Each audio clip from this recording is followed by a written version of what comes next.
So, let's set the scene. It's the early 1500s in Florence, Italy. This isn't one unified country like we think of today. It's a chaotic patchwork of city-states, papal territories, and kingdoms, all constantly fighting for power. Enter Niccolo Machiavelli. He was a pretty important guy, a senior official and diplomat for the Florentine Republic. He traveled, he negotiated, he saw how the sausage of statecraft was really made. He understood that politics wasn't a noble game of chess played by honorable men. It was more like a back-alley brawl where the winner was the one who wasn't afraid to fight dirty. But then, disaster struck for our friend Niccolo. The powerful Medici family, who had been exiled, returned to Florence in 1512 with the help of Spanish troops. Suddenly, he was out of a job. Worse than that, he was accused of conspiring against the new rulers, arrested, and even tortured.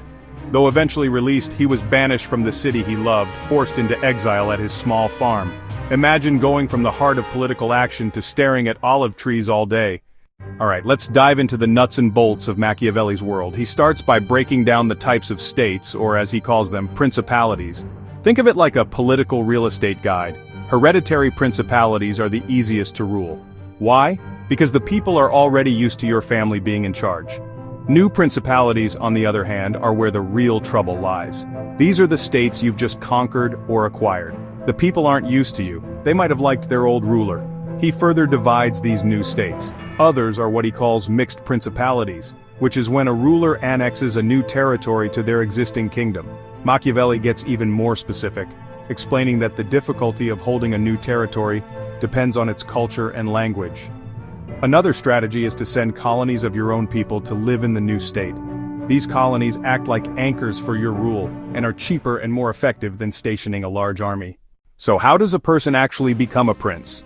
According to Machiavelli, you get there through one of two main pathways, virtue or fortuna. Fortuna represents all the things outside of a ruler's control, the random events, the lucky breaks, the unpredictable chaos of life. A prince with virtue is a master architect of his own power, building his state brick by brick through his own prowess. Machiavelli uses the real-life example of Cesare Borgia to illustrate this complex dance between virtue and fortuna. Borgia was made a prince by the power and fortune of his father, Pope Alexander VI. However, Borgia was a man of immense virtue. He worked tirelessly and ruthlessly to consolidate his power, build his own army, and make himself independent of his father's luck. But in the end, an extreme malignity of fortune, his own severe illness at the exact moment his father died, undid all his skillful work. Once you're in charge, how should you behave? This is where Machiavelli really starts to break from traditional morality. He argues that a prince cannot always afford to be good. A key piece of advice is about public perception. Machiavelli says a prince should desire to be seen as merciful, faithful, humane, upright, and religious. It's incredibly important to appear to have all these wonderful qualities. He uses the famous analogy of the fox and the lion to explain this dual nature. A prince must learn from both animals. The lion is powerful and can frighten off wolves, but it is not clever enough to avoid traps. The fox is clever and can recognize traps, but it is not strong enough to fight off wolves. This leads to his advice on generosity and miserliness.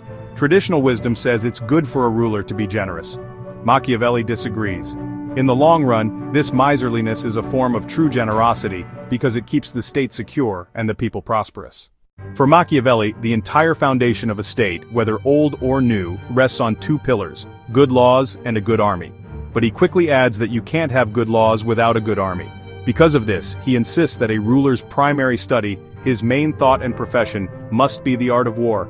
Even in times of peace, a prince should be constantly training. He must be a warrior-in-chief above all else. Machiavelli then lays out a very clear hierarchy of military forces.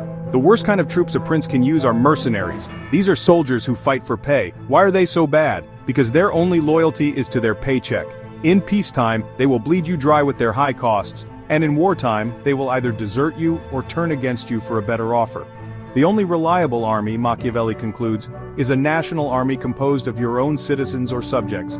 These are the only soldiers who have a real stake in defending the state.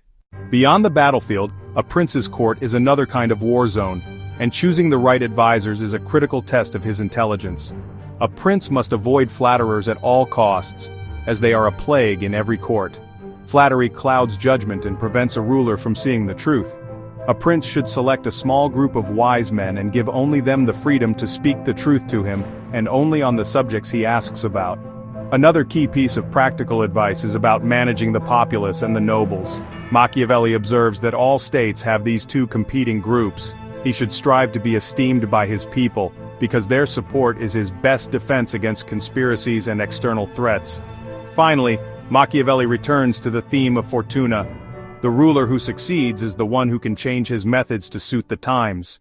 We now arrive at the most famous, most debated, and most chilling question Machiavelli poses. Is it better for a ruler to be loved or to be feared?